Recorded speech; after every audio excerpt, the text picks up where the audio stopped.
రాజధాని అమరావతి చట్టబద్ధత వల్ల ఉద్యోగుల్లో మనోధైర్యం వచ్చిందని ఏపీజేఏసీ అమరావతి సంతోషం వ్యక్తం చేసింది. సందిగ్ధత తొలగిందని, ఉద్యోగుల కష్టాలు వీడాయని అభిప్రాయపడింది. అమరావతి చట్టబద్ధతకు కృషి చేసిన ప్రధాని మోదీ, ముఖ్యమంత్రి చంద్రబాబు, ఉప ముఖ్యమంత్రి పవన్ కళ్యాణ్కు ఏపీజేఏసీ అమరావతి నాయకులు ధన్యవాదాలు తెలిపారు. కేక్ కట్ చేసి జయహో అమరావతి అని నినదించారు.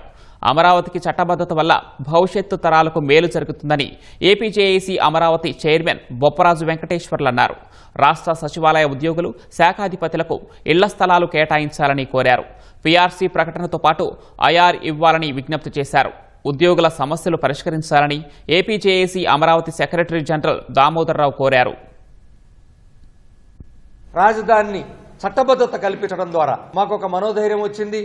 గౌరవ ముఖ్యమంత్రి గారు మాట నిలబెట్టుకొని ఈరోజు రాష్ట్రం స్థిర పాలనకి, ఎందుకంటే మా బిడ్డల భవిష్యత్తు కూడా మేము ఆలోచించాలి. ఈరోజు పోస్ట్ గ్రాడ్యుయేషన్లు చేసి ఎంటెక్లు బీటెక్లు చేసి ఎక్కడికి ఉద్యోగాలకు వెళ్లాలో తెలియని పరిస్థితి, ఎక్కడ రాజధాని తెలియకపోతే ఎక్కడ సెటిల్ అవ్వాలో తెలియని పరిస్థితి.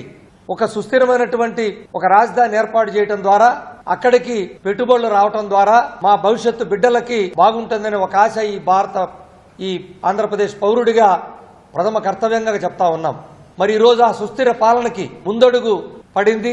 ఇక కంప్లీట్ గా పూర్తి స్థాయిలో సుస్థిర పాలనను అందించేందుకు ఒక మంచి అవకాశాన్ని భారత ప్రభుత్వం కల్పించినందుకు గౌరవ ప్రధానమంత్రి గారికి కూడా ఏపీజేఏసీ అమరావతి పక్షాన ధన్యవాదాలు మరొకసారి తెలియజేస్తా ఉన్నాం.